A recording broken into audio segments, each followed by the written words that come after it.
Senator Sanders has a new campaign out today. I want you to watch this. Bernie is somebody who has the virtue of saying exactly what he believes, great authenticity, great passion, and is fearless. Bernie served on the Veterans Committee and got bills done. I think people are ready for a call to action. They want honest leadership who cares about them. They want somebody who's going to fight for them. And they will find it in Bernie. That's right, feel the burn. Okay, so all right, listen, we want to clarify here. Because here's the problem with this ad. The first portion was edited to remove a line where Obama says he doesn't know Sanders as well as his opponent, Clinton. Another line came from back in 2006. And the feel the burn came from the 2016 Democratic National Convention when Obama was endorsing Clinton. Is this ad misleading, right, Congressman?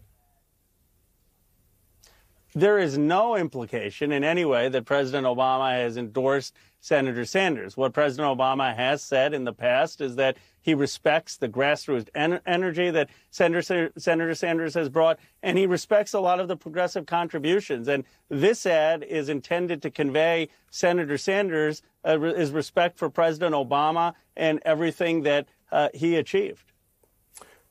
Okay.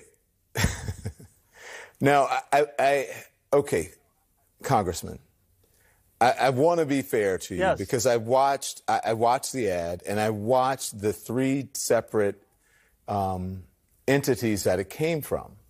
And when you watch, it was an event. One of them came from an event where Barack Obama, I think it was then Senator Obama, went to for Senator Sanders. I think it was back in 2006. And he was talking to him about a suit. He was doing an event for him, and he was talking about, where'd you get that suit from or whatever. And then there was another event that he went to. Right. Then it was during the convention where he was talking about, he was trying to get Senator Sanders supporters at the convention to rally around Hillary Clinton. And he said, and even, the senator supporters can get with that idea. And then he said, feel the burn. And then he just laughed, and the supporters, right, and it came from that. And then there was another thing. So he wasn't exactly endorsing the senator. And so it seems a little deceptive that the person doing this ad would put it together in the manner that they did. You don't see that.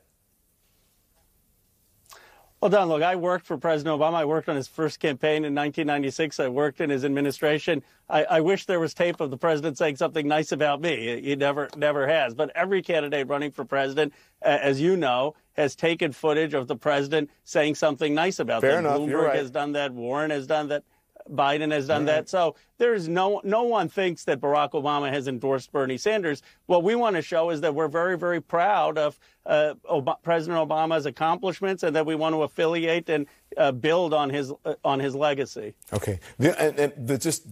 Okay. How do I say this? But I think it's fair to clarify. It's fair to clarify, and it's fair to question it because Senator Sanders has positioned himself as the anti-establishment candidate, and here he is sort of putting his arms around President Obama, who is an establishment, middle-of-the-road, a moderate candidate. That's why people are questioning this.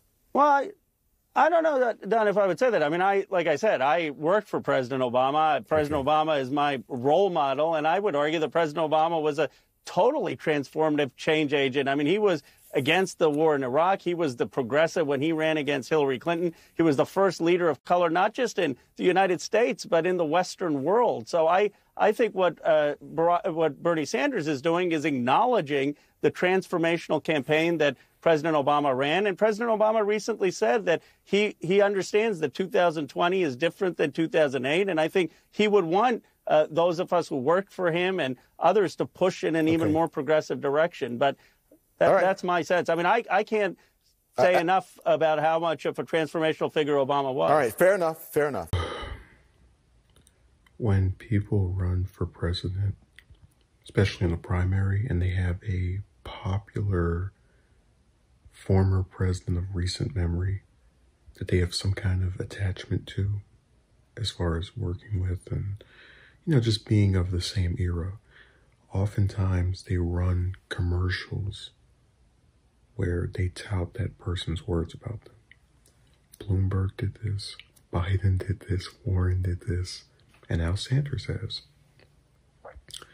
So when I watch this interview, and you've got this CNN host in Don Lemon going, well, it appears that the ad is misleading because they took a quote of Obama from 2006 and they took one from 2016, and you guys made it seem as if he was saying something that he wasn't.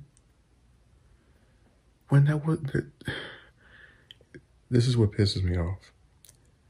In none of these ads have any of these journalists said, again, outside of the one that Sanders did, so from Bloomberg, Biden, and the rest of the clowns, did they ever say, it appears you're making Obama endorse you via sticking all of these different instances of him mentioning you in this ad?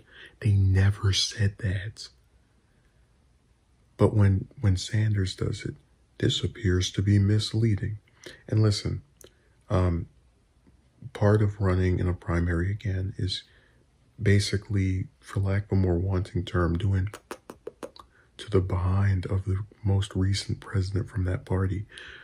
In 2024, you will see Republicans, whether it's Cruz, Rubio, Haley, Graham, Crenshaw, whoever the hell, running ads of Trump talking about how they've been so helpful to him, how they've assisted him, how they've made things better with his help. You get the point that this is something people do when they want to run as the successor to another person. And look, when I hear Roe mention that Obama was his role model, a man that took us from 2 wars to 7, a man that tried to cut Social Security via the grand bargain, a man who started a literal genocide, it makes my stomach turn. But because I put myself in the position of these politicians, I understand why they do it. Because he knows that there are a lot of dumb Democratic voters and dumb Democrats who either don't know about any of that stuff or simply do not care to be bothered by that stuff in re-examining the legacy of their current president. That's why Roe had to go back and pull up that Obama was opposed to Iraq when he was a senator, not when he was president. When he was president, he kept going for multiple years, got out, and then came back a few years later. That's why you have people who are stupid enough to think, oh yeah, Iraq, we left there in 2011. So I'm more, his defense was fine because he did get Don to admit other people have done the exact same type of ad with Obama. But just seeing him have to stoop to that level of, and I guess maybe this is why I've taken the mentality that I do. When I give a position, I can offer defenses of it. You don't have to agree with it, but the point is, when you have those little itty-bitty brief appearances on TV, so let's say Rose said, Obama was horrible, right? They're not going to give him 10, 15 minutes to explain it. They're just going to ask him why, and then he's going to have a verbal, abridged breakdown of all the problems that came from his tenure. And to Rose's credit, he's not the only one doing that. Go on The Hill, the website The Hill, and type in Obama, Bernie, A+. They asked Bernie to grade Obama's presidency. He said he's an A+ compared to Trump. That's BS. That's literally Bernie's initials coming into play right there.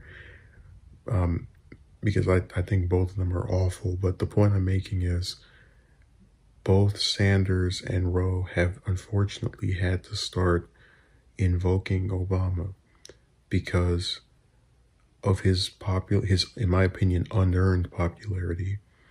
And they've been pretty effective at keeping their core beliefs while also avoiding criticizing him very directly.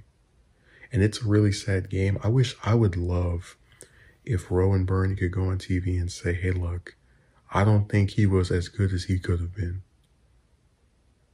And then voice all these different instances where he could have done something differently than he did. You know,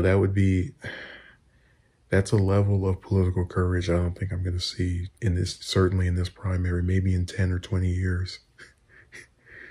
But it's just so sad that people who actually stand for something have to still bend the knee a little bit when they're dealing with these establishment hacks who have a fixation for a man who was mediocre at best, god awful at worst.